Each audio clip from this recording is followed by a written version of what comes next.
Hi, good evening. Ako yung magre-review for today. Tingnan muna natin yung scorecard. So, as of 10 p.m., yung AUD is neutral, yung CAD neutral, Euro may positive 4, H1, GBP neutral yung score, JPY negative 4 sa H1, NZD and USD neutral. So, dalawa lang yung may bias sa score, Euro at JPY. So, titingnan muna natin yung AUD. AUD JPY. Okay. So, H1, trend play. H4, range play. Scoring, JPY may negative 6 sa H1, so may bias tayo pataas. Saan tayo pwede mag-buy? Dito. Ilang pips? 88. So, pwede ka dito, ma-short ng 90 pips. SL 30. Or, pwede hanggang dito, pwede ka mag-long hanggang 200 pips. SL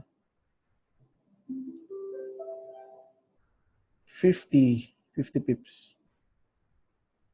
Okay. Next, CAD JPY. H1 is trend play. H4 range play.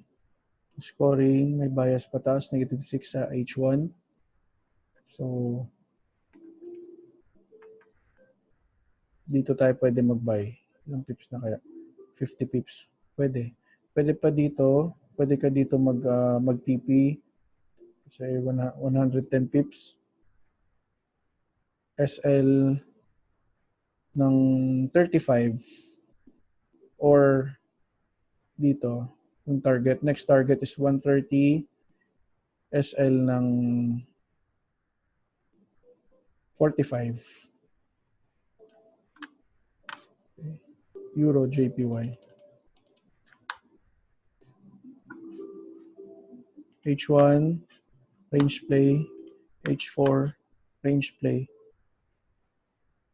Scoring wise, ang negative 6 JPY H1 may bias tayo pataas. Okay. So masyadong mataas na.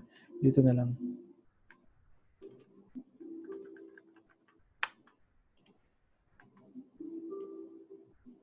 $70 pips. So 180 pips ang take profit. SL pwede mag 60, 1:3. Okay? So next, GBP JPY H1 trend play, H4 range play.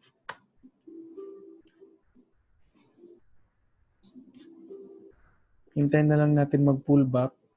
So, lahat ng pairs, lahat nung natapagdaanan natin, ito, pataas kasi siya eh. So, hintayin na lang natin mag-pullback para pwede tayo bumili.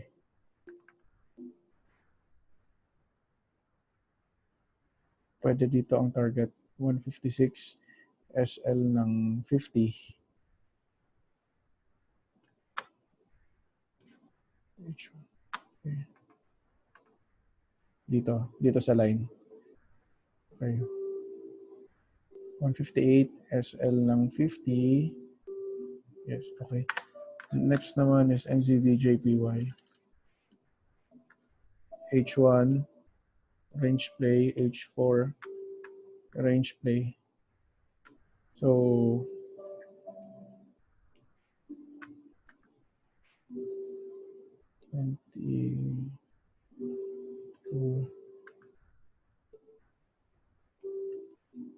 okay, pullback stage tayo dito. Dito, take profit ng 173. SL tayo ng 40. Okay, USD JPY, H1, range play, H4, range play. Ganun din, may bias pataas. Negative 6 yung scoring. So,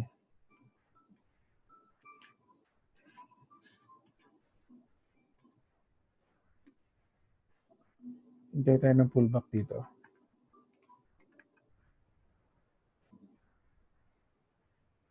$88 pips, 30 SL, 25-30 pwede na. So, okay na tayo dito sa JPY. Next natin Euro. Tingnan natin kung same pa din yung may positive 4 pa rin.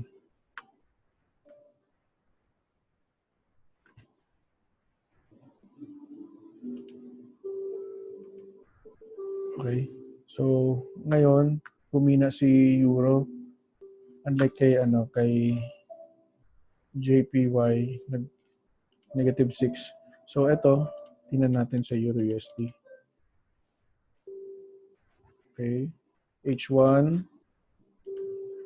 range play, H4, range play din. So, neutral yung score. Hintayin muna lang natin na mag-positive 4 dito para pwede tayo mag-buy dito. Okay, 100 pips. So, balikan na lang ulit natin ito mamaya. Euro AUD, H1, range play, H4, range play. Ganun din yung score niya. Neutral din. Euro CAD, range play H1, H4, trend play na. So, scoring niya, neutral. Euro GBP, H1 nasa trend play, H4 trend play. Yung scoring ganun din. So, neutral. Hintay muna tayo. Euro JPY, okay na. Tapos na kanina. Euro NZD. So, H1 range play, H4 range play. Yung scoring, neutral pa din. So, yun lang muna. Hintayin lang natin mamaya kung magbago yung score para may mahanap tayo na ibang trades. So, thank you and good night.